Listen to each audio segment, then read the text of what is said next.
Today we see if the newest season pass card can truly eat up the competition.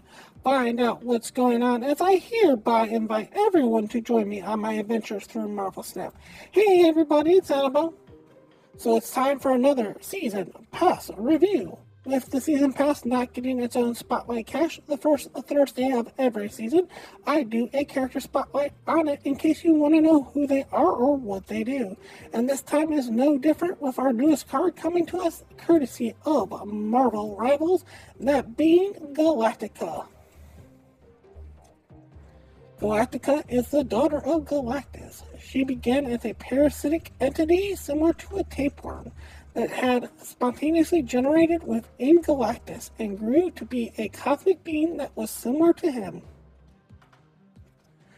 However, she avoids consuming worlds and instead consumes the non-native organisms on Earth, protecting the native lifeforms from alien invaders while disguising herself as a human teenager, blending in with the human population just fine, though she always seems to be hungry for some reason.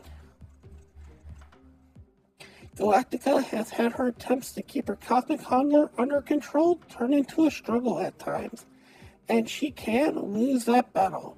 The first signs of this will begin with her suffering from severe stomach pains, and her mind will literally start analyzing anything that she sees as food, with her trying to deduce how much it would satisfy her cosmic hunger by consuming it.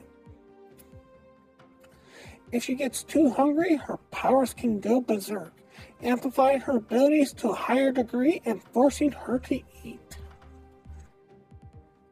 Galactica desperately searches for ways to feed without causing harm to Earth or its native inhabitants, and by doing so she discovered that she could eat time stream fragments, and after an accident caused a massive time stream entanglement that caused multiple characters from multiple universes and multiple timelines to show up all at once, she has feasted on these extra time stream fragments, getting others to explore different locations and helping out those that give her aid with her powers. Galactica does not have the best relationship with her father, with him being the devourer of worlds after all, but she has tried to build a normal life for herself on Earth, and is a blogger, and to the surprise of no one, a foodie. She will do some hero work from time to time, but never in the public eye.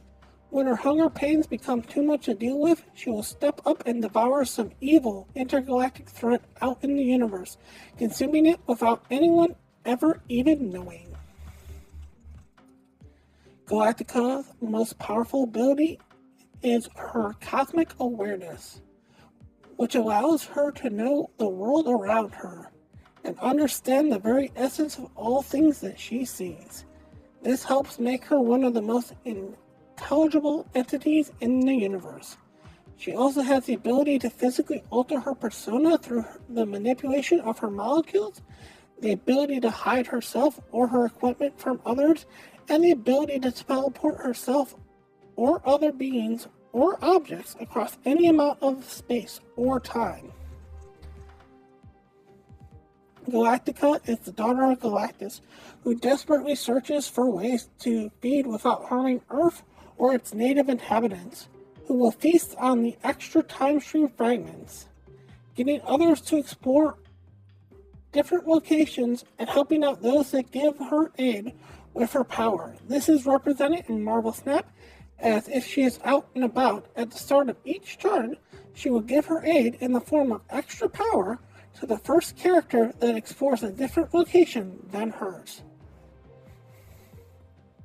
So in Marvel Snap, what this card does is a 4 cost 6 power, with the description of the start of each turn. As long as she's out on the board, the first card that you play at another location will reveal with +3 power. So in my opinion, I believe that she is a 5-star card, and let me explain part of the reason why. So first of all, we've got to talk about the big demon in the room, I should say. And that is simply Sartoris. The big demon guy, fiery demon guy from last season. So, in Marvel Snap, anytime a card gives +3 power, it's a problem. Such a problem that very few, if any of them, ever don't get nerfed.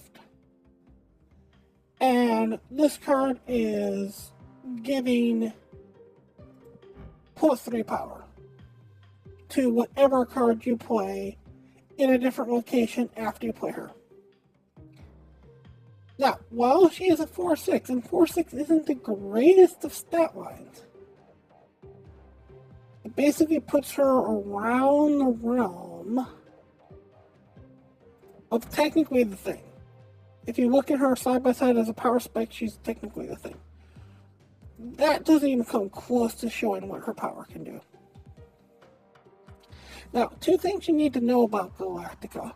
First of all, if you play down 2 cards in a turn, even if they're on different locations, only the first card that you play on a different location will get the power. So if you were to play Marta and then play Human Torch on 2 different locations late in the game trying to do some sort of bounce shenanigans, Marta would get the power, but Human Torch wouldn't. Second thing you need to know is how Forge can work with her. Her power is written very uniquely. It is not if the first card you play is played on another location, it gets +3 power. It's the first card that is played on another location gets +3 power.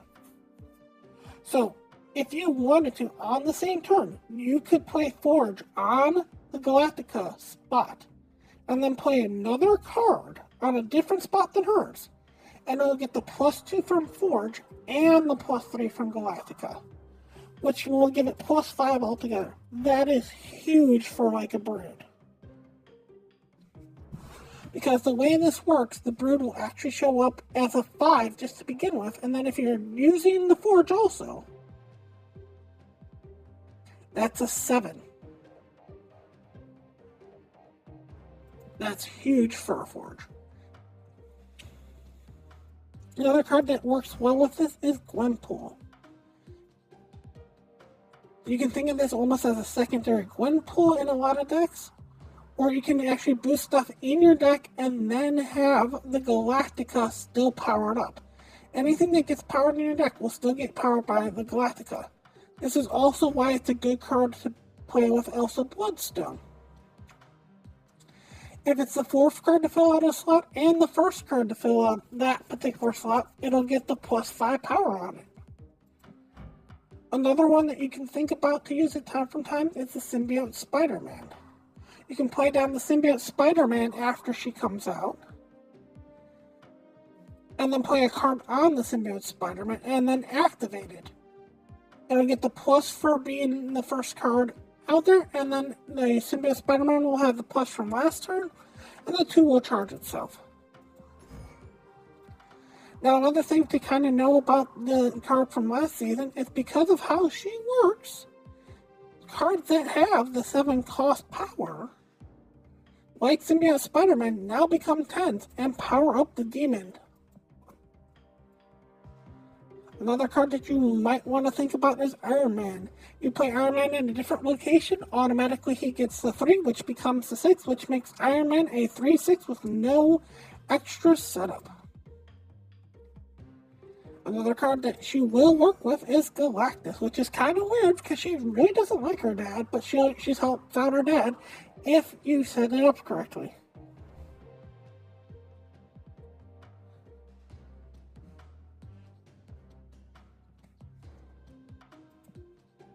Now, there are some stuff you can do at the late game that might just be good enough. Like Marta, for example, where if you play her at the end of the turn, this is a 7 card. This is a 1/7, which basically makes this into an Ebony Maw if you get no other power up. And might make it so that she doesn't move. Another thing that gives her really power in this particular situation is the only way to really stop her from working is Red Guardian right now. Unless they come up with some other way to really stop her, the only thing that really stop her are Red Guardian and to a certain degree Leech, but she's almost too late for Leech. And even if you play her down, your opponent has to play Red Guardian on top of her next turn, and she's already gotten her ability, which is happening on 5. So there's very little need to stop her, or ways that you can stop her, because even if you play her on 4 and your opponent somehow has a Red Guardian in their hand and wants to throw it on the Galactica, you still get the power of it on that 5th turn. Her main problem that she has in anything is twofold. First of all, she is a 4 cost, which means that you can only play her basically on 4, hopefully, which means you get her on 5 and 6 unless somehow, some way you can cheat her out with like Zabo. Or any kind of other energy manipulation. So you're going to get this tight window of only getting 2 turns from her. But those 2 turns, even if all you do is play 1 card on turn 5 and 1 card on turn 6, that's adding 6 power to this, making this the equivalent of a 4/12. I'll be very shocked, amazed, surprised, whatever word that you can think of, if somehow down the road this card doesn't get a nerf, even if somehow this card doesn't get a nerf before this season is up. Might not be this season because December's kind of a short season and a lot of people are on break, but I wouldn't be surprised if right after this exited the Spotlight caches, this gets a nerf. All in all, I think it's a pretty decently good card and pretty worth getting if you do want to buy the Season Pass card. I don't think you'll be upset having this card in your collection. Anyways, I want to thank you all so much for watching, and as always, remember, play for fun.